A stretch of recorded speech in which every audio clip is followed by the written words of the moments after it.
वो नीला झंडा लहरा तो सुन लो सारे जहान में। वो नीला झंडा लहरा तो सुन लो सारे जहान में। वो नीला झंडा लहरा तो सुन लो सारे जहान में। वो तुम सोच समझ के छेड़ो भारत के संविधान ने। यदि कुछ भी हो गया नहीं सुनेंगे थारी बकवास में। वो नीला झंडा लहरा तो सुन लो सारे जहान में। वो नीला झंडा लहरा तो सुन लो सारे जहान में। वो नीला झंडा लहरा तो सुन लो सारे जहान में। वो नीला झंडा लहरा तो सुन लो सारे जहान में। वो तुम सोच समझ के छेड़ो भारत के संविधान ने। यदि कुछ भी हो गया नहीं सुनेंगे थारी बकवास में।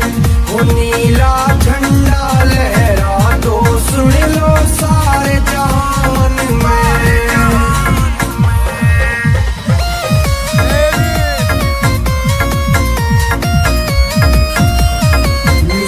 निशान Singh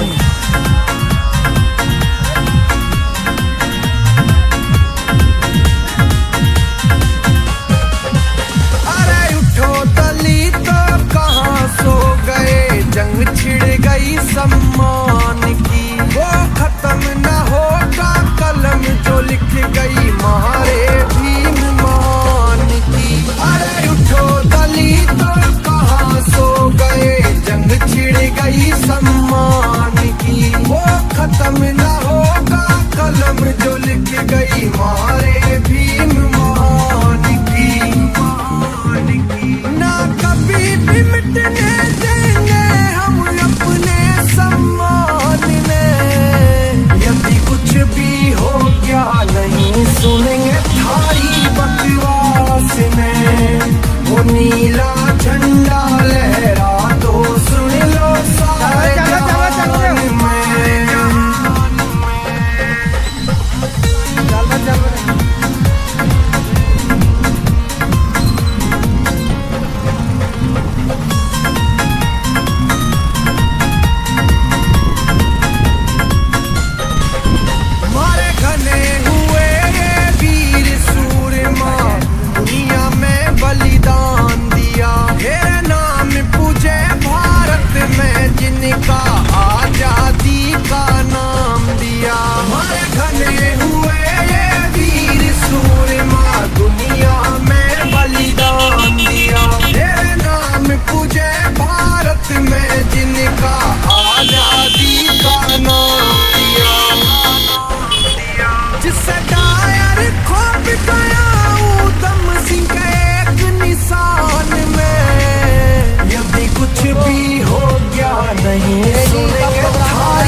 what's left is right. Chasing stars and holding you. I can't see the end, but we'll see it through.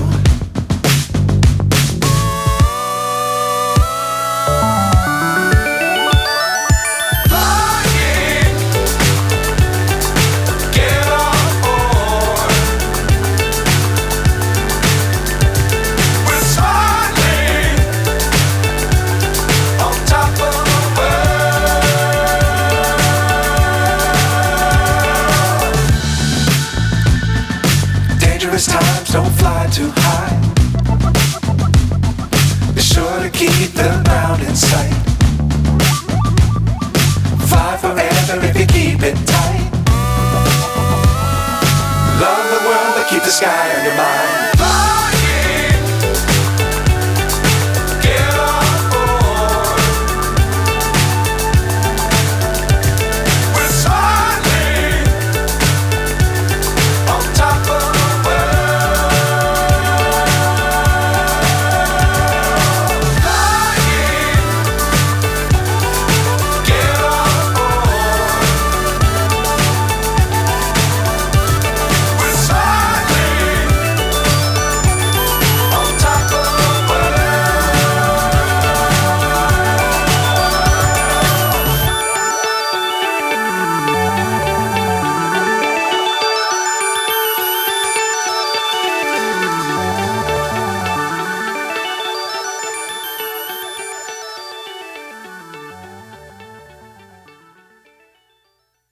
और फिर 50 जिलों में 100 जगह पर संवाद करते हुए आज आपके यहीं वापस इसका समापन हुआ। और इसके लिए यहाँ के जो बाबा साहब के मिशनरी लोग हैं, आप सब लोग उसके लिए धन्यवाद के पात्र हैं। खास तौर पे मैं विनोद वर्मा जी का नाम लेना चाहता हूँ, जिनके विशेष आग्रह पर यह तय किया गया कि रेनवाल में ये होना चाहिए। हम चाहते थे कि जयपुर में हो, लेकिन उन्होंने कहा नहीं, जयपुर यहाँ होगा। खैर अब ये मेघ बरसेंगे, क्योंकि आपने मेघवंशी को बोलने के लिए बुलाया है, तो दोनों ही चीज एक साथ चले। तो मित्रों, सामाजिक न्याय यात्रा ये जो शुरू होकर के पूरे राज्य में गई, और आपके हाथ में ये जो पर्चा है इसमें 80 बिंदु लिखे हुए हैं, और ये वो बिंदु हैं जो हमारे समाज के एक निर्माण श्रमिक से लगा करके IAS IPS तक जो समाज के लोग हैं उन सबके मुद्दे इसमें हैं। इसमें स्टूडेंट्स के मुद्दे हैं, नहीं कोई दिक्कत नहीं, आप बैठिए, वो बच्चे हैं। तो शिक्षक होने का ये नुकसान है कि वो बच्चों को चिल्लाते नहीं देख सकते। तो इसमें हर वर्ग के मुद्दे आप देखेंगे। 2 अप्रैल के मुकदमों को वापस लेने की मांग है। इसमें से कुछ मुकदमे अभी वापस लिए गए, लेकिन अभी भी कई मुकदमे बाकी हैं, और जब तक आखिरी मुकदमा भी वापस नहीं ले लिया जाता तब तक संघर्ष जारी रखने का संकल्प। इसमें एट्रोसिटी एक्ट को ठीक से लागू करने का मांग है, क्योंकि आज भी हमारे लोगों के साथ अन्याय और अत्याचार, भेदभाव, शोषण, उत्पीड़न जारी है हर जगह पर। और जब तक ये कानून ठीक से लागू नहीं किया जाता तब तक इस पर रोकथाम नहीं हो सकती है। कानून बना, लागू भी ठीक से नहीं हुआ, इससे पहले ही इसके बारे में सब जगह पर एक माहौल बनाया गया कि झूठे मुकदमे दर्ज होते हैं, इसका दुरुपयोग हो रहा है, जबकि उपयोग करना ही नहीं सीखे हमारे लोग। तो अगर 25 करोड़ लोग जो इस देश में रहते हैं अनुसूचित जाति और जनजाति के, जीवन में एक बार भी ढंग से इसका उपयोग कर ले तो थोड़ा सबक उन जातिवादी लोगों को मिल सकता है, लेकिन अभी तक हमने किया है।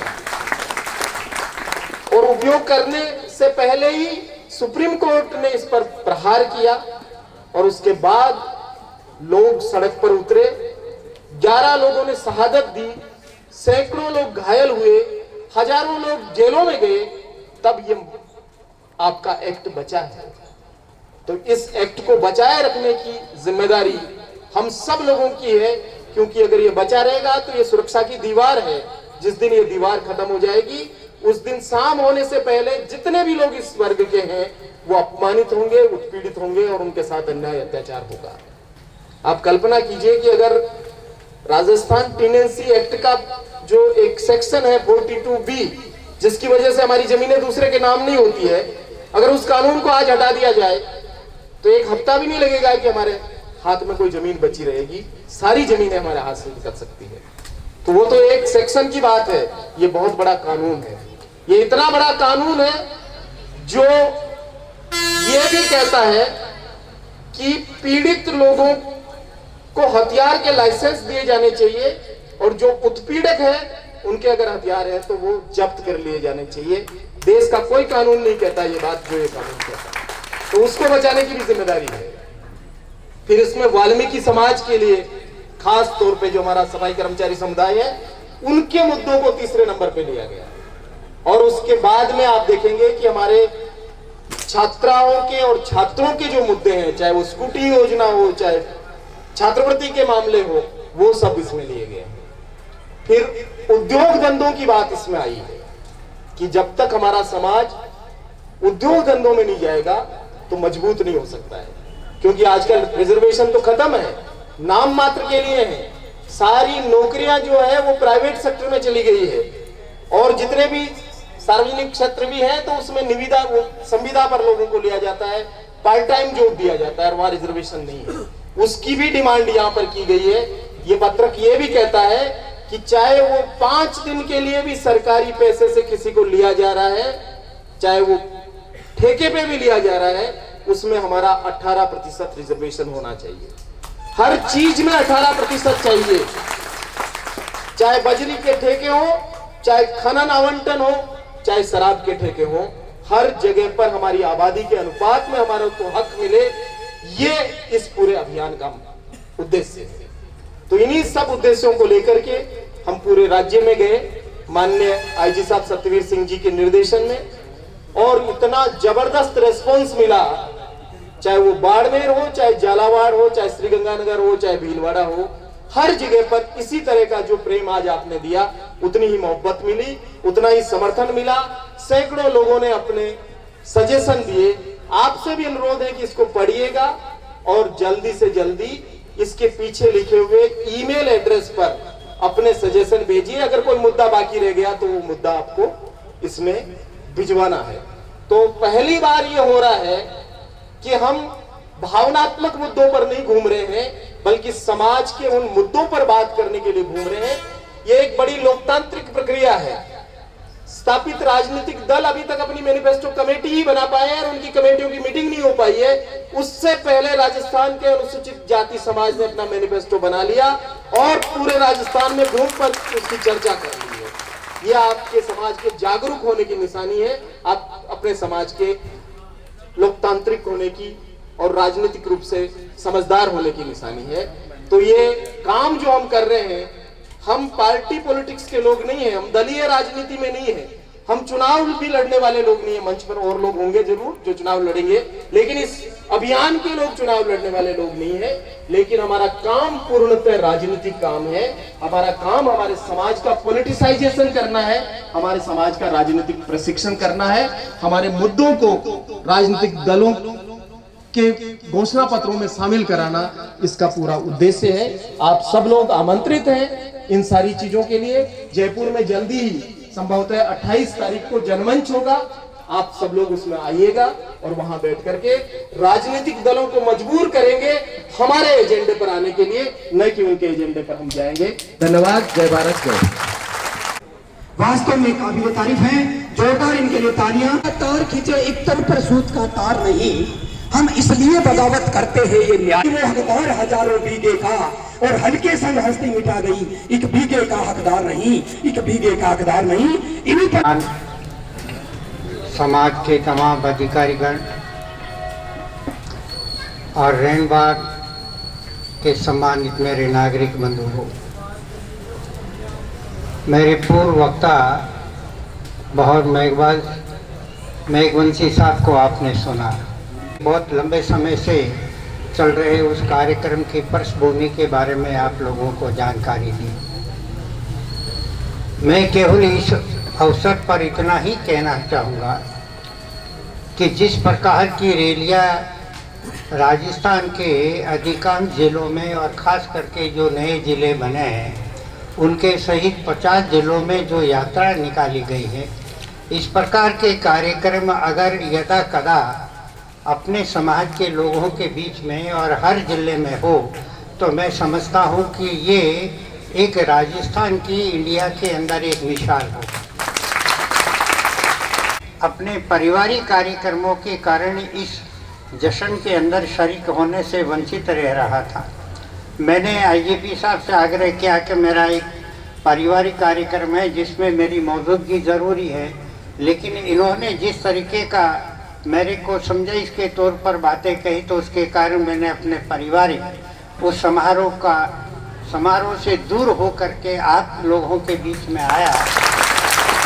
अगर मैं नहीं आता तो निश्चित तौर पर इस बात का मुझे मलाल रहता, और इसलिए मैं आईजीपी साहब को और आप तमाम लोगों को शुक्रिया अदा करता हूं कि मुझे मौका दिया आप लोगों से मिलने का और आप लोगों से बातचीत करने का। मैं इन्हीं लफ्ज़ों के साथ मैं अपनी बात को यहीं विश्राम देता हूं। जी भी तालियों के साथ बाबा साहेब को नमन करते हुए मंचासीन सभी पदाधिकारियों, आईजी साहब और उनकी पूरी टीम का वंदन और सामने विराजमान क्रांतिकारी और साथियों का अभिनंदन। मेरी बात सामाजिक न्याय यात्रा से शुरू होती है और ये सामाजिक न्याय यात्रा की शुरुआत इस देश की आजादी से होती है और बाबा साहेब से होती है। बाबा साहेब से पहले तो कोई सामाजिक न्याय था ही नहीं। जब संविधान बना और संविधान के आधार 4 स्थापित किए गए, उन्हीं को लेकर के बाबा साहेब आईजी साहब ने उस यात्रा को आज आगाज पुणे किया था और उसका समापन हमारे रेनवाल की धरती पर कर रहे हैं। उसके लिए एक बार इन सबका पुनः अभिनंदन। वो 4 आधार स्तंभ जिसे आप स्वतंत्रता, समानता, बंधुत्व और सामाजिक न्याय के रूप में जानते हैं, लेकिन स्वतंत्रता हमारी तो एक नहीं थी, हमारे को तो 2 स्वतंत्रता मिली थी, क्योंकि हमारी गुलामी दोहरी थी और उस दोहरी गुलामी से हमें स्वतंत्रता मिली थी। और वो स्वतंत्रता हमें बाबा साहेब ने दिलवा करके संविधान के द्वारा हमें जो ताकत दी है, उस ताकत के कारण से आज हम उस पर बात कर रहे हैं। सुनो ये साकिताने बज में हस्ती सदा क्या आ रही है आसमां से, सुनो ये साकिताने बज में हस्ती सदा क्या आ रही है आसमां से, आजादी का एक लम्हा है बेहतर बाजदा जिंदगी से, बाजदा जिंदगी से। तो ये जो जिंदगी है आजादी की मिली है, लेकिन लोकतंत्र की स्थापना बाबा साहेब ने की और आपको वोट देने का अधिकार दिया, और वोट देने के अधिकार के बाद वो राजा और रानी बनना बंद हो गए। किसी भी कोख से कोई राजा रानी पैदा नहीं होता, अब मतदान की पेटी से वो राजा रानी पैदा होता है। तो उस मतदान की पेटी पर तुम्हारी नजर होनी चाहिए, उस नजर को मजबूत करो, उसका असर प्रत्येक पार्टी पर आना चाहिए और प्रत्येक सरकार पर आना चाहिए। उसी को लेकर के ये मिशन शुरू हुआ है और उसी का ये एजेंडा है। इस एजेंडे में आपके शैक्षिक विकास का, आपके राजनीतिक विकास का, आपके आर्थिक विकास का, आपके मजदूर का, आपके उद्योगपति का, आपके शिक्षण करने वालों का, आपके राजनेताओं का, और जो अपनी जुबान पे राजनेता बना करके चुप्पी लगा गए, उन अपने ही लोगों का भी एजेंडा है, क्योंकि उनको भी सुधारना है। क्योंकि जो सिर्फ पार्टी के बनकर के रह गए, जो समाज के नहीं रहे, उनको भी बदलना है और यही एजेंडा है। सम्मानीय बड़े बड़े लोग यहाँ पर बैठे हैं और मैं बोल ही रहा हूं तो फिर भी आगे बढ़ूंगा कि अगर स्वतंत्रता है तो स्वतंत्रता से ही समानता आएगी, और समानता के लिए अवसर चाहिए, और वो अवसर बाबा साहब ने हमको दिलवाए थे। लेकिन हमारे राजनीतिक सत्ता में जो लोग यहाँ से चुन करके जाते हैं, चाहे वो हमारे हो चाहे गैरों के हो, लेकिन वो सिर्फ पार्टी के होते हैं और हमारे नहीं होते। ये हमारा सबसे बड़ा दर्द है। इस दर्द को मिटाने के लिए, इसी को कहने के लिए सतवीर जी आईजी साहब सामाजिक न्याय यात्रा लेकर के राजस्थान में निकले थे और पूरे राजस्थान के 50 जिलों में संवाद करते हुए ये यहाँ पर आए और आपके बीच उसी बात को आज ये रखेंगे। दूसरी बात, मैं एक बात और कहना चाहता हूं, हमारी स्थिति क्या है बेटों की वो सुन लीजिए।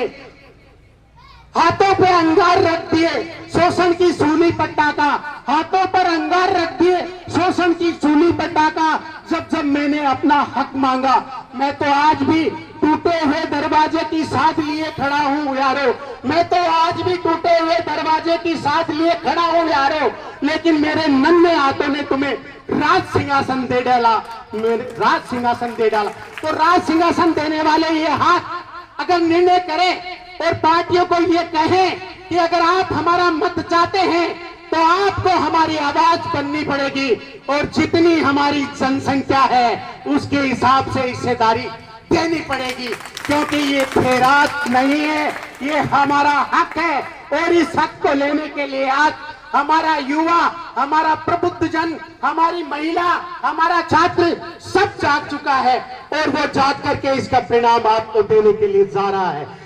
साथ में लास्ट वर्ड है आपका सामाजिक न्याय।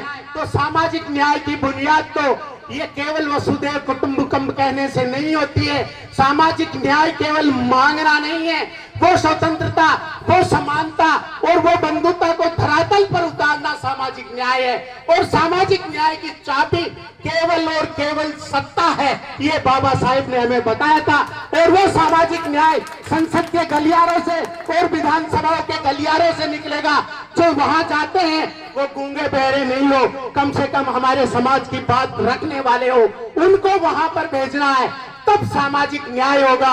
वरना तो फिर कहीं कोई जाति होगी, फिर कोई वर्ण होगा और फिर वो आपको सता रहे होंगे और फिर तड़पा रहे होंगे। दोस्तों याद रखना, ना जमीन है, ना बाजार है, ना व्यापार है, ना उद्योग है, केवल एक कलम और बाबा साहेब का दिया हुआ संविधान है। पढ़ो पढ़ो और उसके दम पर जो प्राप्त कर सकते हो करो, और जो तुम्हारी आवाज उठाता हो उसका स्वागत करो, उसका सम्मान करो और उसे आगे बढ़ाओ। जय हिंद, जय भीम, जय बाबा साहेब, जय नमः। एक मामूली बात नहीं है, हमें लगता है आज की तारीख में कि ये छोटी सी बात है।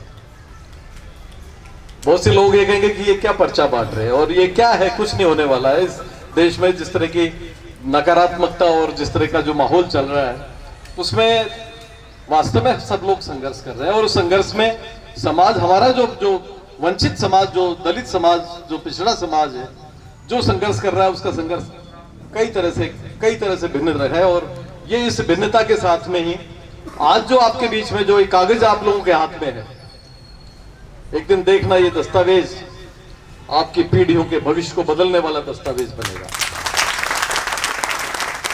देश को आजाद हुए कितने साल हो गए, कभी ऐसा ये प्रयास नहीं हुआ। उस प्रयास के पीछे आपके विनोद जी, बजरंग जी, भंवर जी और प्रोफेसर साहब श्री राम चौड़िया जी जो आज किसी कारणवश नहीं आ पाए, लंबी चौड़ी मांगीलाल जी जो हमारे बीच में बैठे हैं, लंबी चौड़ी टीम है जिस टीम ने ये बीड़ा उठाया। मुझे तो इन्होंने बस ये कहा कि आपको ये काम करना है, तो मैं तो देखो वो अपने गाँव में कहते हैं कि वो कान पकड़ी हुई छेड़ी रहती है ना, मैं तो उन लोगों में से हूँ कि इन्होंने कहा कि ये काम करना है, तो मैंने चलो भाई काम करना है तो मैं आपके साथ हूँ।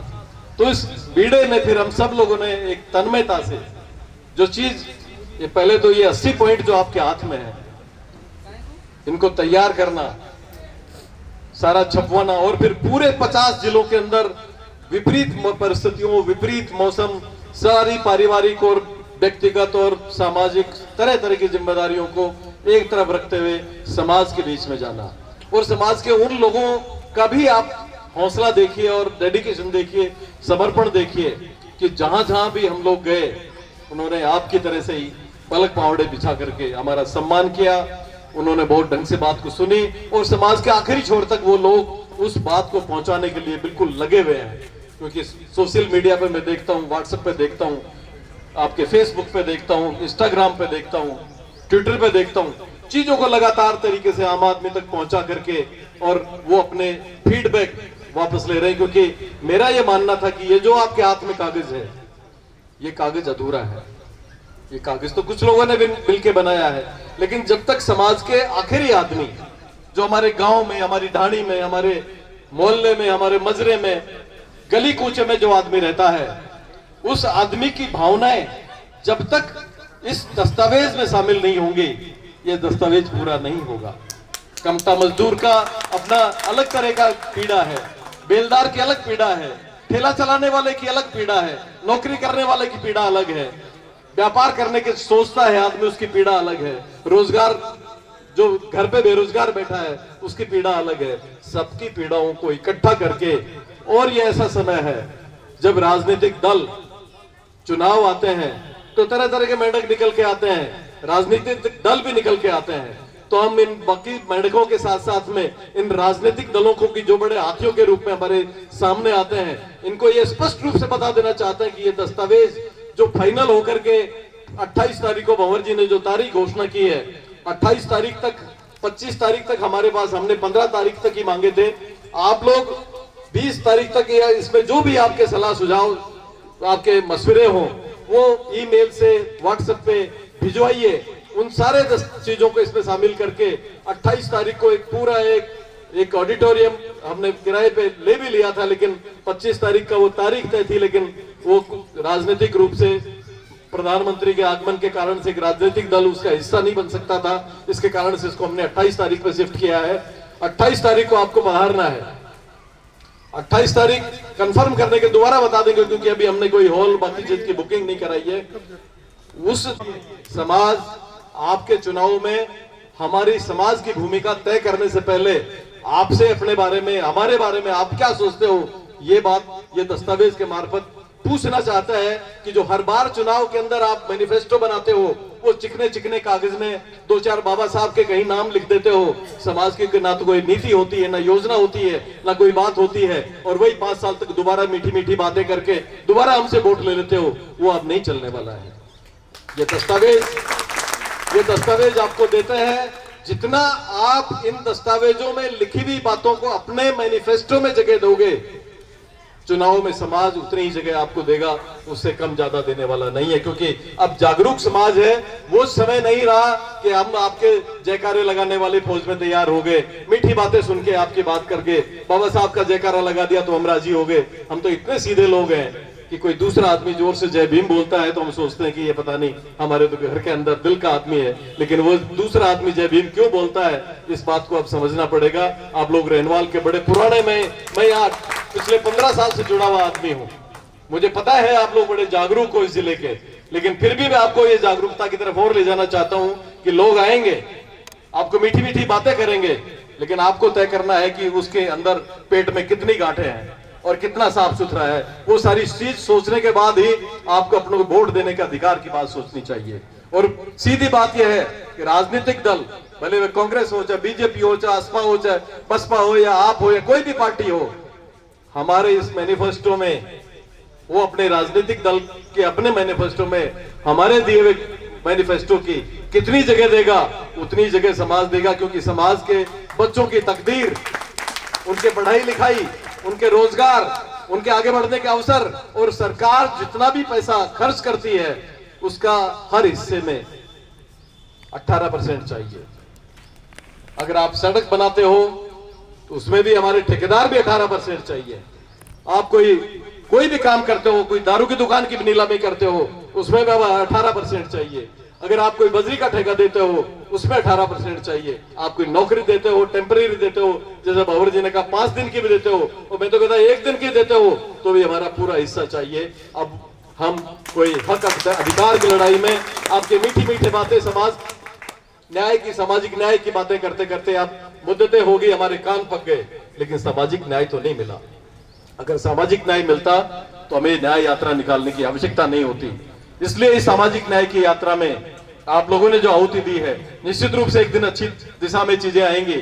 समाज भी बदल रहा है, देश भी बदल रहा है, दुनिया भी बदल रही है। जिस तरह के आपके परिवर्तन हो रहे हैं, बड़ी बारीकी से समझिएगा। मैं दूसरी बात आपके सामने इस मैनिफेस्टो के साथ कहना चाहूंगा, सोशल मीडिया से भी, बाकी से भी, 1 मिनट अखबार के अंदर प्रधानमंत्री महोदय का आर्थिक सलाहकार परिषद का जो अध्यक्ष है विवेक देबरॉय, वो ये कहते हैं कि शिकागो यूनिवर्सिटी में एक रिसर्च हुई है, और रिसर्च ये कहती है कि 17 साल में कोई भी संविधान पुराना हो जाता है। आप समझते हैं इसका क्या मतलब है? कि बाबा साहब ने जो संविधान बनाया वो पुराना हो गया। आपको लगता है कि पुराना हो गया? अभी तो बजरंग भाई ने जो कहा था कि समता, स्वतंत्रता, बंधुता और न्याय, इसके लिए हम इंतजार कर रहे हैं कि हमारे समाज में भी समता की भावना आए, ये पूरा समाज हमें समता के भाव से देखे, हमें समानता के भाव से देखे, हमारे प्रति भाईचारे का भाव हो, न्याय की बात हो। तो किस तरह की व्यवस्था है? उन व्यवस्थाओं में दूसरे लोग कहते हैं, किरण रिजिजू या दूसरे और जो लोग कहते हैं कि ये तो उस जमाने की आवश्यकताएं थी। विवेक देवरॉय कहते हैं कि ये उस जमाने की आवश्यकता थी। तुम्हारे लिए होगी उस जमाने की आवश्यकताएं, हमारे लिए तो उस दिन भी ये आवश्यकता थी, आज भी वो आवश्यकता है। इसलिए भले कोई भी आदमी, कोई भी पार्टी, कोई भी सत्तासीन आदमी यदि बाबा साहब के संविधान की तरफ अगर कोई आंख उठा के देखेगा और बदलने की कोशिश करेगा तो हम पहले ही उसको बदल देंगे, उसको उस रास्ते तक आने ही नहीं देंगे। और उसके लिए जरूरी है आपका एक होना। और वह एक कैसे होगे? अपने खुद के समाज के लोगों में जो दुखी हैं, पीड़ित हैं, शोषित हैं, उनके साथ बैठिए, मिलिए, बात करिए। आपने भारत के 2 अप्रैल 2018 के आंदोलन को देखा होगा, उसमें आम आदमी सड़क पे आया था, नौकर पेशा वर्ग, बाकी और दूसरे लोग, वो एक छोटा सा वर्ग है, वो सिर्फ 2% वर्ग है। 98% वो लोग हैं। जब तक 2% लोग 98% से कनेक्ट होकर के उनको जागरूक नहीं बनाएंगे, चीजें नहीं आएंगी आपके हाथ में। इसलिए मेरे दोस्तों, समाज से जुड़िए, खुद से जुड़िए, और भले किरण रिजिजू बोले, चाहे विवेक देवराय बोले, या प्रधानमंत्री का दफ्तर बोले, या कोई भी बोले,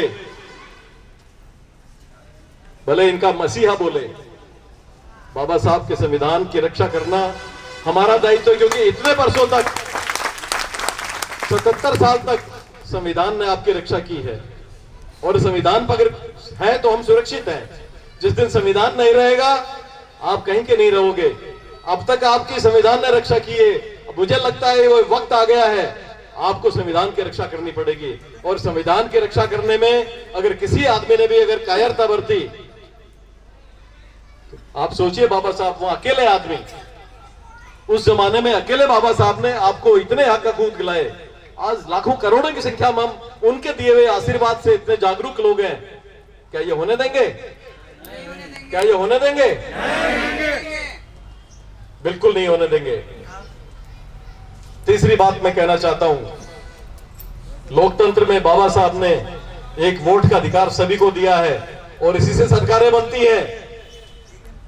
और वोट के बारे में काशीराम जी की बात मैं सब जगह कहता हूं, उन्होंने एक बहुत अच्छी सी बात हमें समझाते हुए कही थी कि वोट देते समय आप जैसे अपनी बहन बेटी और बच्चे का रिश्ता करने के लिए जाते हो, तो पहले उस लड़के लड़की के बारे में पूछते हो कि नहीं पूछते हो? जोर से जवाब दो यार, रोटी खा गए होगे। किसी लड़की के बहन बेटी का रिश्ता करने जाते हो तो लड़के के बारे में पता करते हो कि नहीं करते हो? ये भी पता करते हो कि नहीं उसका खानदान कैसा है, उसकी विचारधारा कैसी है। तो वोट देते समय भी आप ये कैसे ही बोलो, हमें ये सारी चीजें देखनी है कि वोट कोई हेरे गहरे नथु खैरे को नहीं भेजें, ऐसे ही नहीं दे दें। और अब की बार हम एक काम और करने जा रहे हैं, पूरे राजस्थान की 200 विधानसभाओं में जो ये टिकट देंगे, उन प्रत्येक पार्टी के 200 विधानसभाओं के कैंडिडेट के बारे में स्क्रीनिंग करेंगे।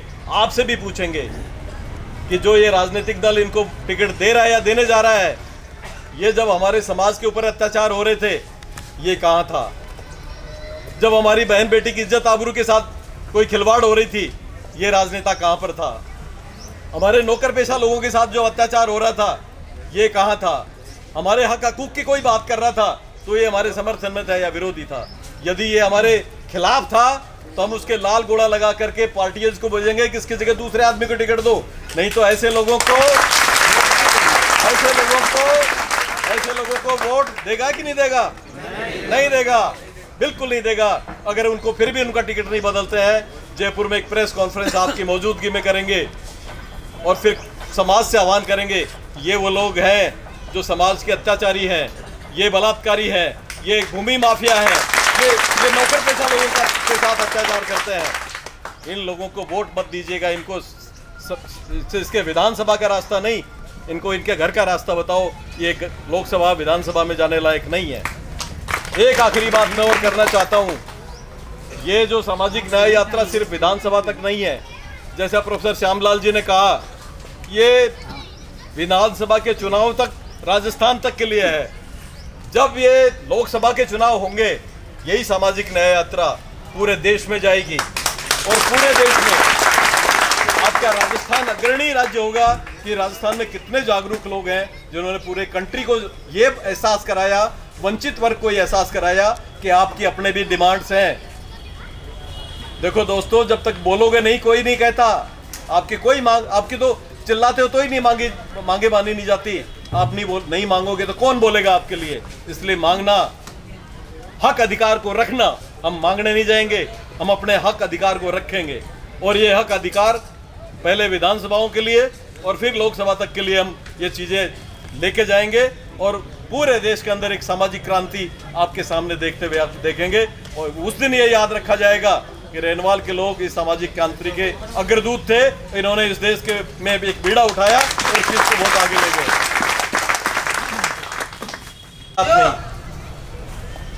हम अपनी कोई किसी से भीख नहीं मांगते हैं, हम अपना हक मांगते हैं। तो मैं बोलूंगा हक है, आप बोलेंगे खैरात नहीं। हक है, हक है, हक है। धन्यवाद। जय भीम। ये आपकी रेनवाल की धरती पे हो रहा है। रेनवाल की धरती पे भी आप देखेंगे कि जो रूड़ा बाबा है, उनके द्वारा जो दान दी गई जमीन है उस धरती पे हो रहा है। तो मेरे ख्याल से ऐसे महापुरुषों को, ऐसे हमें उनको सत नमन। और इसी के साथ साथ ये भी है कि आज एक और दिवस और भी है कि जो पेरियार स्वामी है, जिन्होंने आके बहुत बड़ा सामाजिक योगदान रहा है, जो समाज सुधार रहे हैं, जो कि साउथ इंडिया में रहे हैं, उनकी आज जयंती है। तो उनकी जयंती के अवसर पर और हम आज सामाजिक न्याय की बात कर रहे हैं, तो मेरे ख्याल से ये बहुत अच्छा सुअवसर भी है। और जो भी मेरे सम्माननीय साथी मंच पे विराजमान हैं, आज इस समारोह, जो समापन समारोह के उत्सव पे हम सभी लोग इकट्ठा हुए हैं और जिसको बहुत ही विस्तार से पूरे राजस्थान के 50 जिलों में जा करके लोगों के साथ में डिस्कस किया है, वो मुझे लगता है कि हर व्यक्ति समझदारी के साथ में नेतृत्व कर रहा है, उस व्यक्ति ने समझा है और लोगों को उससे कनेक्ट किया है। ये बहुत बड़ी इस यात्रा की सफलता रही है। दूसरी चीज, जो दस्तावेज का बात कर रहे थे भंवर जी, बहुत ही विस्तृत से किया है और आप सबने इस पूरे पैम्फलेट को पढ़ा होगा। हम सब इस बात को स्वीकार करते हैं और ये डॉक्यूमेंट ये स्थापित करता है कि आज भी इस देश में इतना समानता, प्रभुत्व, स्वतंत्रता, समता को स्थापित करने वाला कॉन्स्टिट्यूशन हमारे साथ होने के बाद भी इस देश में राजनीति के रूप में देखिए, चाहे सामाजिक रूप से देखिए, इतनी संख्या भारी, थोड़ा धीरे हो, मामला कमजोर है। संख्या भारी। धन्यवाद।